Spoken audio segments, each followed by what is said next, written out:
This video is made possible by Skillshare. The first 1,000 people to use the link in my description will get a free trial of Skillshare Premium. Helium. You know, the thing that powers all childhood birthday parties with plenty of upright floating balloons. Without it, you could say that the party would be pretty deflated. What is known as the second element of the periodic table, helium, is considered a noble gas that is actually the second most abundant element in the entire universe, right behind hydrogen. However, here on Earth, it's actually not that common at all. For the past several decades, the soaring demand for this rare earth element has caused concerns to grow over an increasing shortage of the gas, as well as the unknown future of its use. And while fewer party balloons would certainly be pretty sad, it also means a lack of resources required for very important industries that desperately require helium in order to survive. But first, perhaps it makes some sense to look back and see exactly how helium was discovered and what it's even used for in everyday life besides just your average party balloons. The formal discovery of helium can actually be traced all the way back to the late 1800s, when two Swedish chemists found several trace amounts of the element. But it wasn't until the early 1900s that large reserves of helium were first discovered as part of natural gas fields within the United States. After the discovery and determination that helium was in fact lighter than air, the United States Navy first sponsored several experiments which developed into the world's first helium-filled airships. It was shortly after this that the United States government, recognizing the element's strategic value, decided to set up what is known as the National Helium Reserve in Amarillo, Texas. It came to be at this location primarily due to the fact that there are so many natural gas fields nearby, and being that helium is often a byproduct of natural gas refining, it made it very easy to store there. As the 20th century progressed and helium became critical for military airships as well as space exploration, the US government mandated that all private helium producers sell their stores to the reserve, so that it could be stored for safekeeping some 3,000 feet below the surface of the Earth in porous rock capable of holding more than 1 billion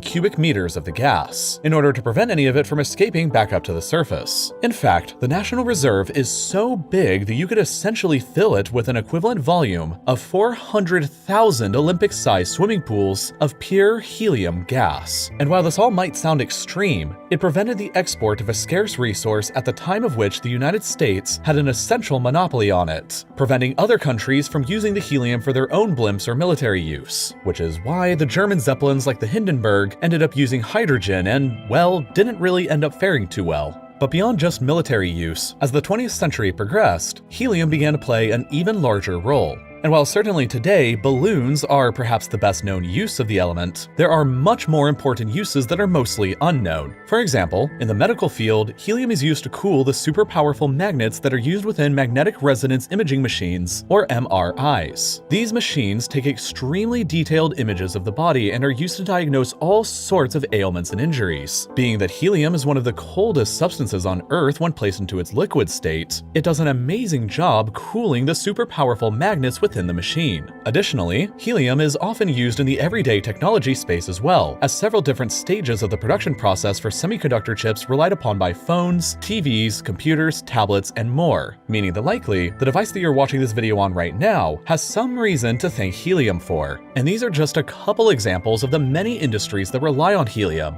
And the problem is that all of these industries are growing across the world, and as they grow, the demand for helium grows too. Mix this in combination with a major change in the industry over the last several decades, and worries over the supply are growing too. It all really began in the 1990s when the US government decided that it didn't need as much helium on hand, likely because airships and spacecraft were being seen as less important to national security, and thus began the drawdown of the supply in the National Reserve. It was then that President Bill Clinton signed into law the Helium Privatization Act, mandating that the US government sell off its supply of helium to private industry. Combine this with the fact that much of the world's usable helium is obtained as a byproduct of natural gas extraction, which we as a world are trying to get away from more and more as newer and more renewable options become available, and, well, you have the perfect storm for a major helium problem. In the near term, it's critical that helium production continues, as it's so critical to so many industries. Today, 3 countries hold the majority of the helium gas in storage, including the United States with 3.9 billion cubic meters, Algeria with 1.8 billion cubic meters, and Russia with 1.7 billion cubic meters. There's other countries too, like Poland, Australia, Canada, Qatar, and China, that also hold helium in storage today, but in much smaller quantities. Today, we are already using almost 200 million cubic meters of helium across the world each and every year, and this is expected to continue to grow year over year over the next decade. And as the demand continues to outpace the supply, the reserves aren't going to last forever. Of the 7.5 billion cubic meters that are in storage today around the world, it'll only last our demand for the next 37 or so years if production came to a complete halt. And that's why it's critical that we continue producing helium at a consistent rate. It's also important to note that there are likely only so many remaining sources of helium left on Earth as well. For one, the granite-type rocks that produce it are not that abundant in the first place, and large natural gas fields, which are sometimes helium-rich, are ever decreasing.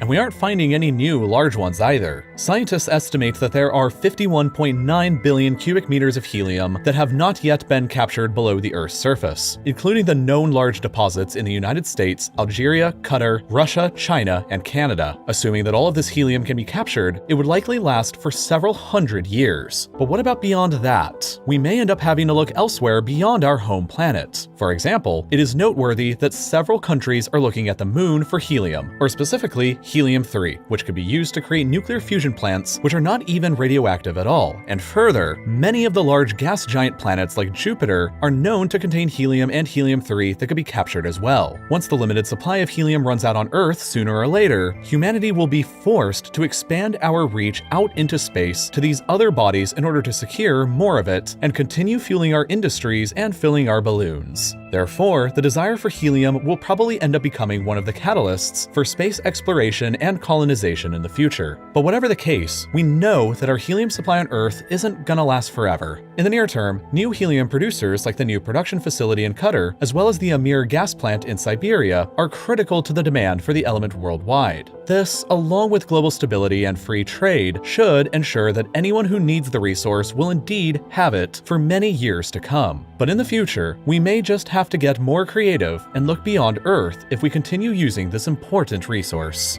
If there's anything that humans are good at, it's learning new skills in order to overcome difficult challenges that come our way. Solving the world's helium crisis is going to be a massive, humanity-uniting event that'll take a lot of us together to figure out. But there's probably at least a few smaller personal challenges that you might be facing right now alone. If that's the case, and you have a big personal goal for this year, or passion project that you're excited to start, but you're uncertain about having the skills required to do it just yet, Skillshare can help if you go and visit them next. Want to get started creating your own animated informational videos on YouTube? My good friend Evan from Polymatter has an entire class on there called Make Animated YouTube Videos that I'd highly suggest. Or maybe you want to get started creating more traditional YouTube videos that you film yourself with a camera. You can dive in on classes like DIY filming, creating pro video with tools you already own by Mark Cursosimo, or Introduction to Aerial Videography, creative direction for drone filming by Wild Rabbit Productions, or plenty of others. When you become a member of Skillshare, you can take these classes as well as thousands of others on nearly any subject you can imagine, ranging from writing and photography to web development and graphic design, any of which can help you find a new passion, help you get ahead in school, or give you the skills needed for career advancement. It's the absolute perfect activity for whenever you're stuck at home or have a lot of free time, and with its varying difficulty levels, it's still great whether you're a beginner or an expert. And best of all, you can get a completely free trial of Skillshare Premium by being one of the first 1,000 people who follow the link down in my description. By doing this, you can achieve all of your own personal learning goals and help support my channel at the same time. So go ahead and check them out, and as always,